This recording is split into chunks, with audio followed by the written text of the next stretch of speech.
So it's official mga boss, maghaharap na nga sa conference finals etong San Antonio Spurs kontra nga dito sa Oklahoma City Thunder. Ito mga boss, alamin natin ang sinabi nga dyan ni Anthony Edwards patungkol nga sa kanyang ginawa dahil 8 minutes remaining pa ang natitira sa laban pero pumunta na siya dito nga sa bench ng San Antonio Spurs para nga i-congratulate ito.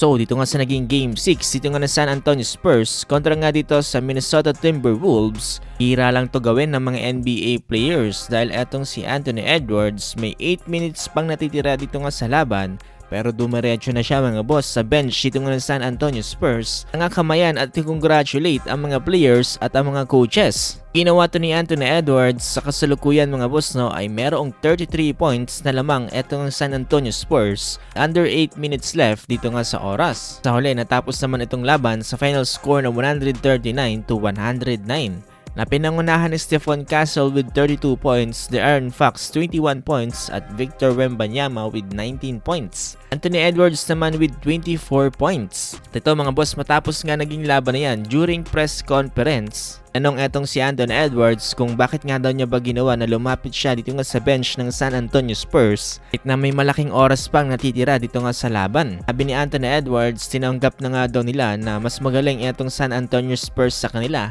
Kahit nga daw na may natitira pang oras ay imposible na nilang makambak etong laban. Kaya naman daw bilang respect sa mas magaling na team na San Antonio Spurs ay lumapit na kaagad siya dito para i-congratulate.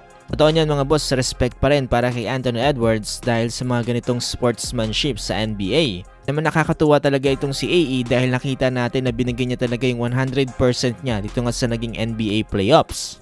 Dahil dyan mga boss, official na magtatapat dito nga sa Western Conference Finals eto ngang Oklahoma City Thunder kontra nga dito sa San Antonio Spurs.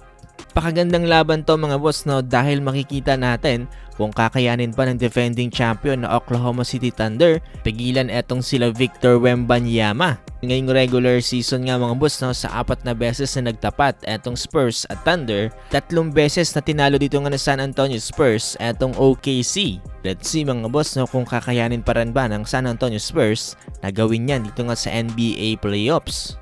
Tagos kaya sa alien etong mga flops na ginagawa dito nga ng OKC. Mga boss, kanino kayo dito sa Game 1? Sa OKC o kaya dito sa San Antonio Spurs? Pala mga boss, nakikisuyo ko sa inyo na pakilike po itong ating video at pakifollow na rin po sana mga boss itong ating page dahil magiging malaking tulong na po yan para sa ating channel. Maraming salamat po talaga sa inyo mga boss.